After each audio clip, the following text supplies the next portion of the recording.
What is going on, guys? Steve here from Elf and Nerd Entertainment. I want to thank you again for dropping by the channel. If you like these no death runs, drop a like for me. And if you don't, tell me in the comments that they suck and I should make other content. Regardless, I'm going to do them, and I love this game.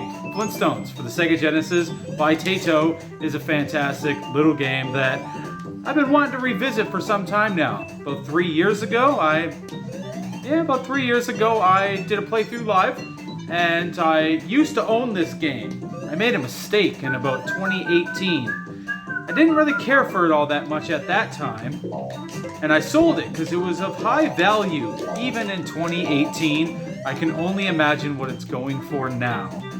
Either way, I sold it and got a pretty penny for it and got some other games. And I do regret it because this game's awesome. And I've really grown to like it as we fly through the air on top of... yeah, it's not quite the size of a megalodon, so we'll just call it a great white shark here. Collapsing ground here, destroyed by the shark. Fun, whimsical music. Bright, colorful, awesome graphics. Tight controls. Whole lot of fun. Let's do the GamePro magazine review and just get it out of the way. Its graphics are absolutely fantastic. They really are. The sprites are excellent. Fred looks fantastic. This bird looks great. The enemy sprites look good. The colors are bright, vibrant. Everything looks excellent. I'm going to give them a 5 out of 5. The more you progress through this game, the more it just shines in all new fantastic ways. It's really a very pretty looking game with both foreground and background graphics. It looks fantastic. Oh, bloody hell. 5 out of 5. Bullshit.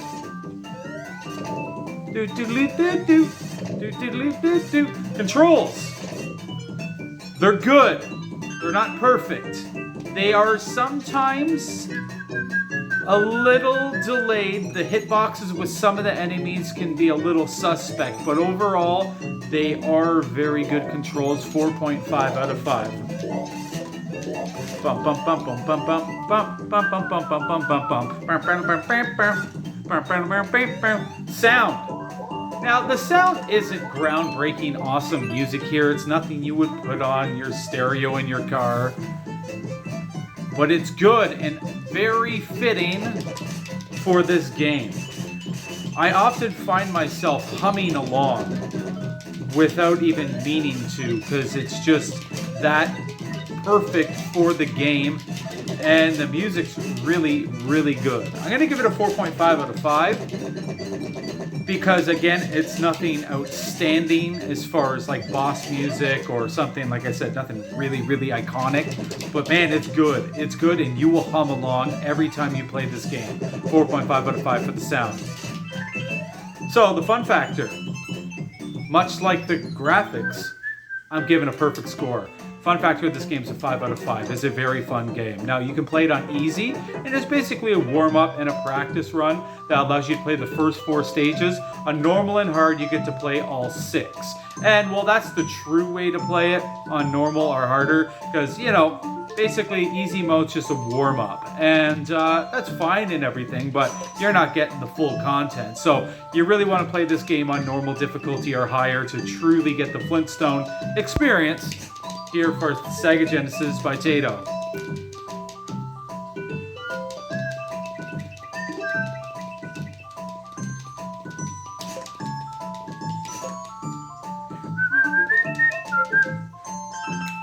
This might be my favorite song in the whole game. Bing, bing, bing, boom, boom, boom, bing, boom. Just a great time. water level. Fred swims in kind of a bizarre manner. Like he's treading water, but all the time. He's never putting his body horizontal. I guess he just sort of sinks like a stone, so he only has but his arms to keep himself mobile. He can breathe forever. That's fantastic. So definitely a hard second level for a game. It is. It's a tough second level for a game, but once you get the rhythm of the level, you'll get through just fine.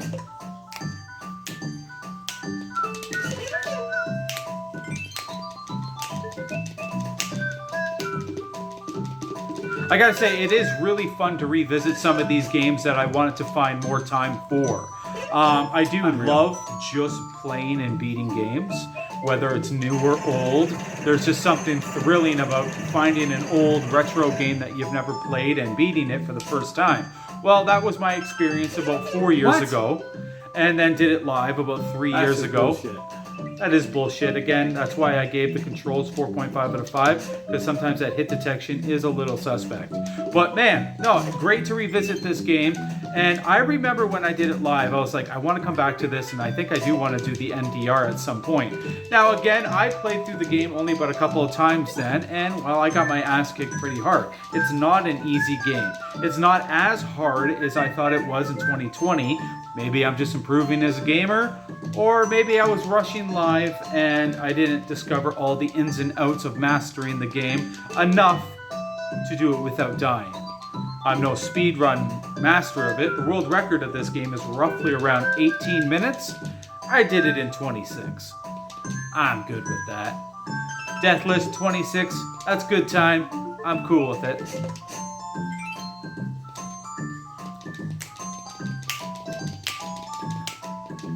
Bam, bam, bam, boom, boom, boom, bam, boom. So, yeah, the bosses in this game are pretty sweet, too. I guess I don't got a whole lot to talk about right now, because, like, I don't know, I just don't want to repeat myself over and over and saying how much fun I have when playing this game. If anything, I would just encourage more people to play it. And the reason I say that is I know many of you adore and love the NES Taito Flintstone games. I believe there's Escape from Dinosaur Peak, and there's another one. And man, it seems like a lot of people really like those games. Well, this is just a prettier 16-bit version. I haven't given a ton of time to the Super Nintendo version. I've beaten the NES ones. They are good. They are very good. The Super Nintendo one, I've only done a few levels, but it seems like it's pretty good. But it has like an overhead map that's like a board game, and that's kind of strange. I would just prefer the straightforward platforming level to level that this game offers.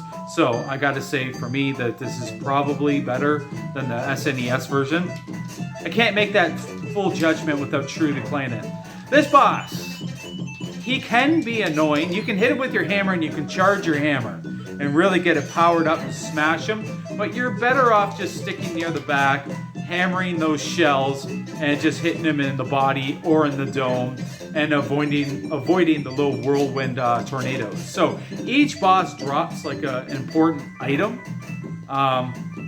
and you're set out to get those items, except for stage 3 where you have to save Pebbles, because Pebbles has wandered off and you gotta get her. I do skip through the cutscenes in this because, I don't know, not that I was trying to be quick or anything, because I really wasn't. It was more about sometimes when you let those cutscenes roll, I feel like it can interfere with your momentum of being on point. So I was like, let's just progress. Wonderful. You know, I usually like to leave that stuff in, but I was like, forget it. Skip on through these cutscenes just because. Just because that exact reason.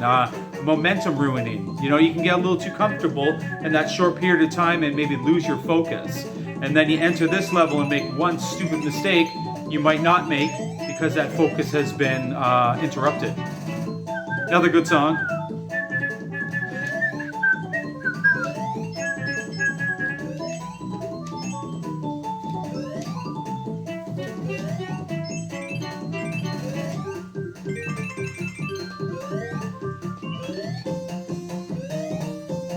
Invincibility time. Wilma gives you invincibility.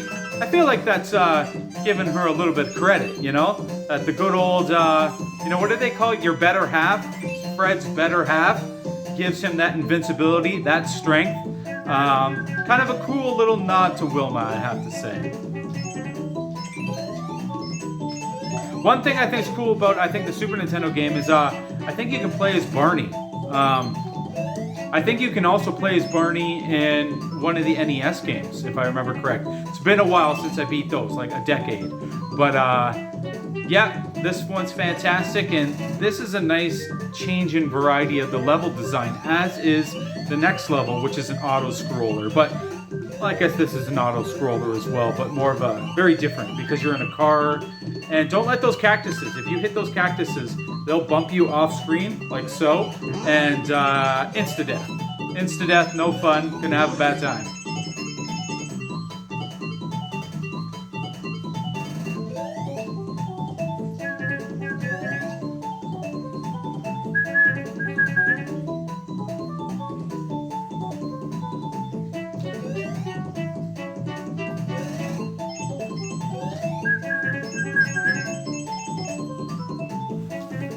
All right, so we say Pebbles.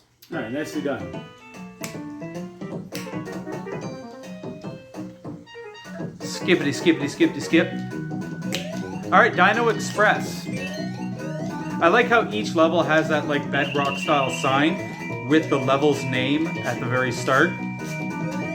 And though this level is a little tedious because you can't play it as quickly as you would like to, you gotta wait for everything to move along. It is quite a great level. You gotta be very careful in this level. I wouldn't call this level hard, but it's definitely a step up in difficulty from the previous levels because enemies can kind of come out of nowhere like those giant bees that I'm just clubbing away at. The power... You gotta be kidding me. Yeah, and I'm taking hits there. I shouldn't be. But that power-up will make Fred's swing that much more powerful, which is great for the boss. And nothing else, because all other enemies take one clunk to be killed. And it's pretty awesome and quite forgiving that the game can allow you to accumulate 6 hearts. If I were to die, I believe it would go back to 4. And if I think I died again after that, it might be reduced to 3, because you only start with 3. And of course, your pterodactyl buddy, or Paradon, when you fly around on him, you take half damage. I guess he takes a brunt of the impact, which is kind of fucking smart. Like, yeah, if you're flying around on a pterodactyl and you both get hit, I'm sure he could cushion some of that impact. So, and there's 2 of them in this level. And very, very useful for the end boss if you can get the egg to follow you all the way to the end boss, which is really key. I do get there with the Paradon, but I do miss a few shots, and I have to take more time and do it with Fred.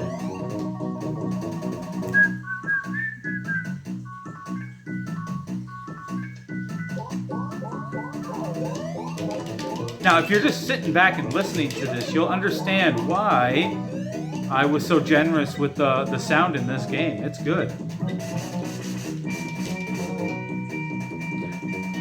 This has been used a lot, this trope of the train and the antennas or hydro lines, or in this case, lights. So you want to stay low and move accordingly so you don't get smacked in the face by poles or caves.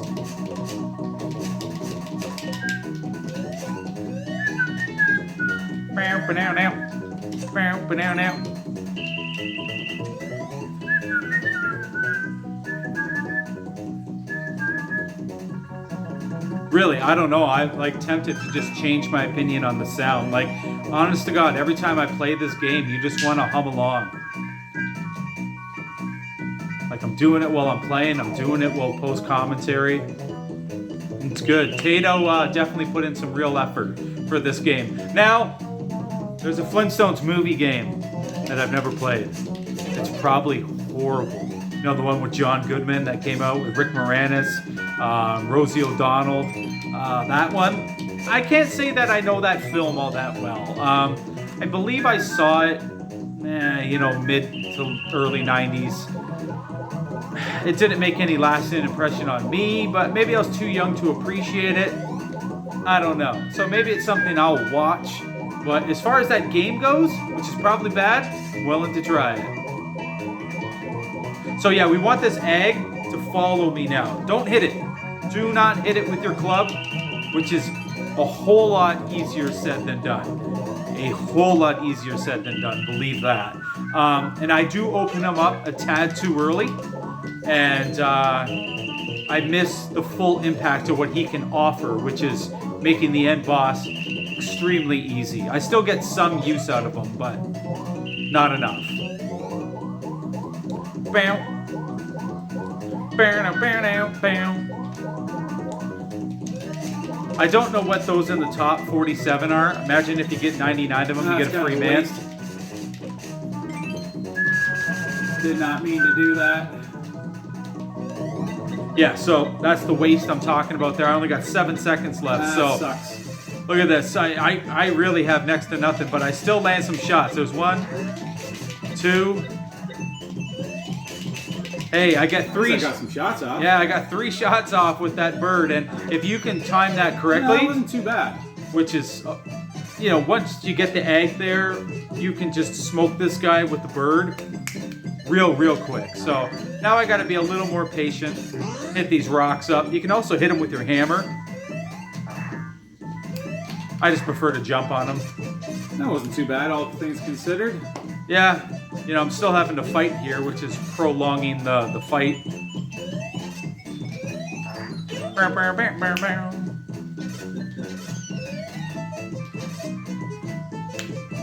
Again, That's bright, annoying. big, colorful sprites. Looks really good.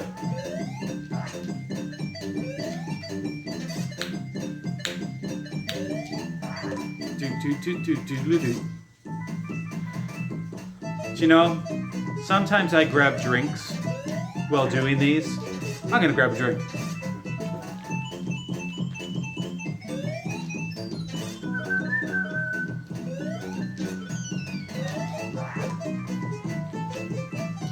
I'm still fighting? Alright, good enough. Good Lord, I'm terrible. I just saw my water there across the way and I was like, I want a nice cold drink. Okay, so that's where easy mode would end, but normal and hard continues. And it really ramps up the difficulty. But in a way that you'll appreciate, because the level design becomes even more thought out, providing more of a challenge, which is quite nice. So this is really where the game kind of tries to tell you, okay, we went easy on you up until now. So the bird's great. Grab the pterodactyl right off the gates. Shoot everything in your pack to fill up your health bar. You can make real good use of him at the start. You can even go shot for shot, but when you kill everything, he'll replenish your health. Watch out for these. You gotta look really carefully. Really carefully. I know what to look for now, but I'm telling you, they hide that line. It's a thin, dark line. They hide it very well. And if you overstep that ever so slightly, boom, gone, done, dead. It's a good beginner's trap. And it's not even a beginner's trap because they provided a few more times throughout the level. So it's like you catch you once, the next one can catch you, the third one can catch you because they're in different places. There's another one coming up now too. That was pretty epic. Yeah, that was nicely done. This part's tricky, but I've learned to just go. Have faith. Any delay, and I don't know the pattern, gonna have a bad time, gonna touch that lava, insta-death. So here it is. I can see it now. It's just up there. Right there, yeah. This part sucks. This part sucks. I don't know if hopping infinitely will cause that thing to push, because it'll sink into the lava. And you gotta grab that fucking ledge ASAP. You can die really easily there. Like, I kind of consider myself lucky in that particular spot.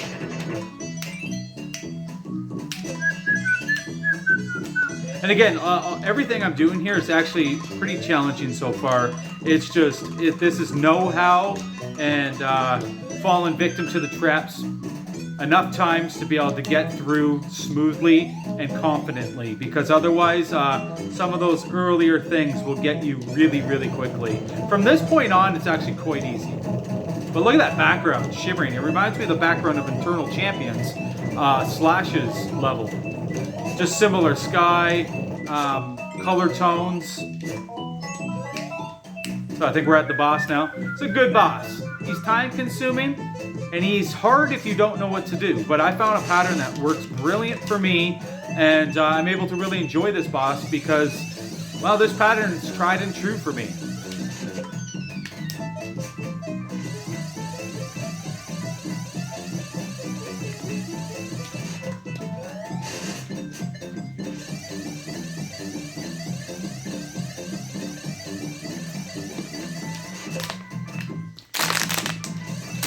Why not? I love that these new water bottles, seems good too. Crunch them up, guys. Take those water bottles, just turn them into nothing, fill up your recycle bin. They take up less space, so they can smelt them down and recycle them. The water bottles are terrible for the environment. It's nice to know that they're making them so thin that you can compact them like that. And yeah, I'm sure that's going to make it a whole lot easier to recycle and make use of it again. So, recycle, reduce, reuse, goddammit.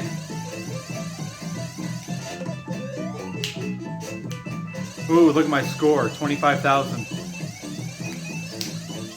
Actually, it's higher than that, isn't it? Yeah, it's 253,700. Is it really? Yep. The last level's really good too, and it's got some pretty brutal spots. And then it goes on to the final boss, who I figured out a really good pattern for him that I find makes him really easy. He was my biggest concern. Actually, interesting note, sometimes that guy will do one fire attack. It doesn't change the game much, but he didn't do it for the first time ever in me playing this game. So yeah, level 6. Level 6. Hard Rock. I love that name, because this level is hard. I like Hard Rock. And this level can suck my ass, so I got no problems with it now. Man, this music is just finger snapping fun. There's also a little shortcut I do here. If you remember Kazoo, the little green Martian that's friends with Fred. In this level, when you can find him, he'll skip a healthy portion of the level, and yeah, I'm down for it. Because this part's very, very dangerous. If you get hit anywhere halfway on that board, you're gonna go off instantly dead. So it's why I'm generally sticking to the front of the raft, because that is very important. Hang in the middle or the back, oh, don't even think you're gonna be going anywhere anytime soon. You're gonna die for sure. It's almost worse staying to the front and taking a couple hits as well. Mind you, I do have the buffer zone of a full health bar. If you died and only had 3 hearts, it's gonna suck. This part really blows. You gotta be very precise with your controls, and you gotta understand the controls. In this game, if you remember on the train level, I was just dangling a lot of the time. I just hold the C button to do that. So what you do here is you gotta jump at the ledge, but you gotta hold the C button. When you hold the C button, he'll hold the ledge. If you continue to hold the C button, he'll just dangle there. So in that particular case, you gotta jump, hold, press up. It's not bad, it sounds complicated, but you must be precise with that. Otherwise, you're gonna jump up and dangle and lose enough time that water will rise and instantly get you. I just dropped my other phone. You fucker. Ah. Bloody hell.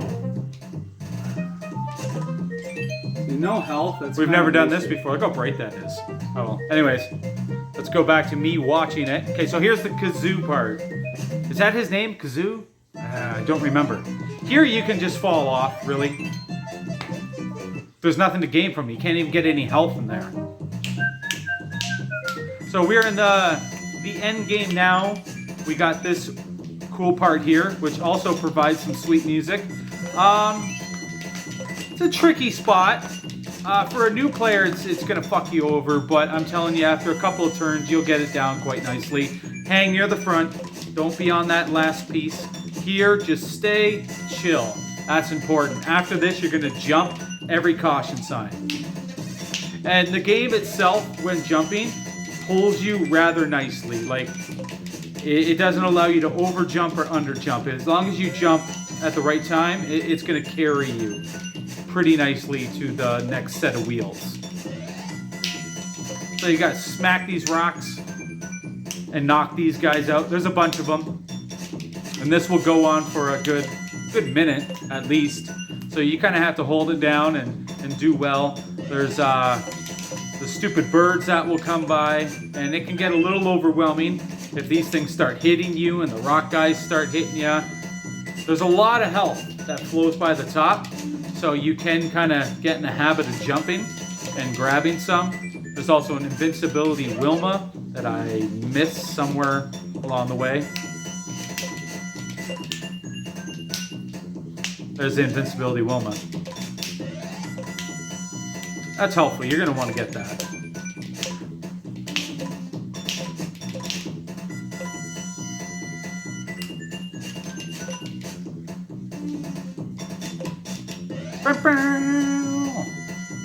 Final one. Big, huge jump.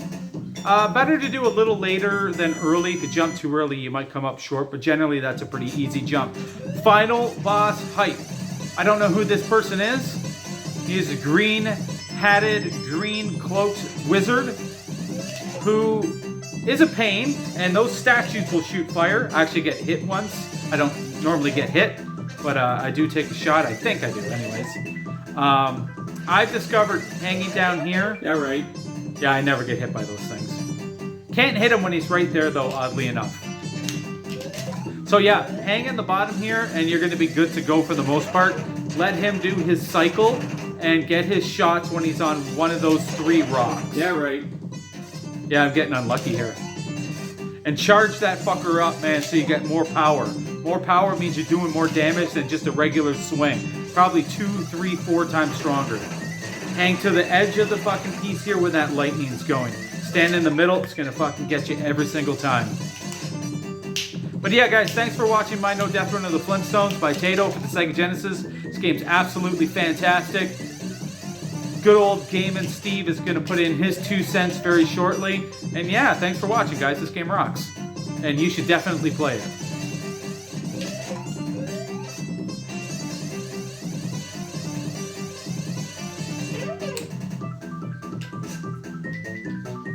Come on, die. Boom. Nope, one more. Let's go. Let's go. 2 preparation runs and 2 attempts. This game's fucking awesome. I guess it's the week of revisiting games I streamed and beat 3 years ago and wanted to come back to. I've always loved this game. This game's fantastic. Absolutely fantastic.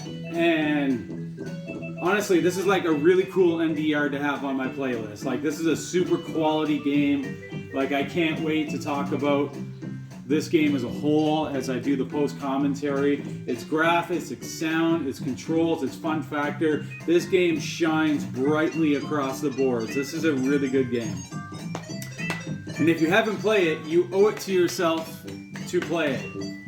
Furthermore, a great Genesis game as well. I know the NES has 2 Flintstones games, and the Super Nintendo has 1, and the Master System has 1 we don't want to talk about. That one's bad. Terrible. But as far as the series goes, with the 2 NES, 1 SNES, and the Genesis game, they're all really, really good. This is definitely superior to the Super Nintendo game, but haven't played it I do enough like to this one decide better that. than the NES games. I've played and beat both the NES games. I want to revisit them as well because they're also very good. It's been like but 12 years. I don't know. This game I just think is a solid improvement over all the other entries that Tato worked on. With that being said, thank you for watching My No Death Run of the Flintstones on normal, which is the full game, unlike playing on easy.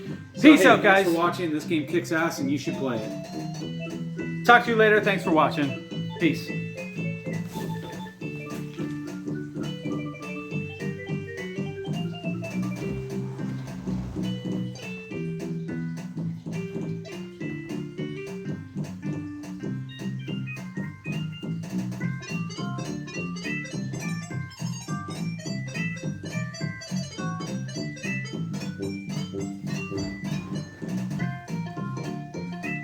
Well, there's nothing extra on hard mode, Barney, other than the challenge. There's no extra content, so I'm good on normal, but maybe one day I'll come back and challenge on hard. Maybe for a speed run, just because I can obviously beat the game. And I think that's it, right? Okay, Bon! Who knows, maybe there's a little more cutscene on hard, I don't know. I know there's no more content, but maybe there's a little more cutscene to be had.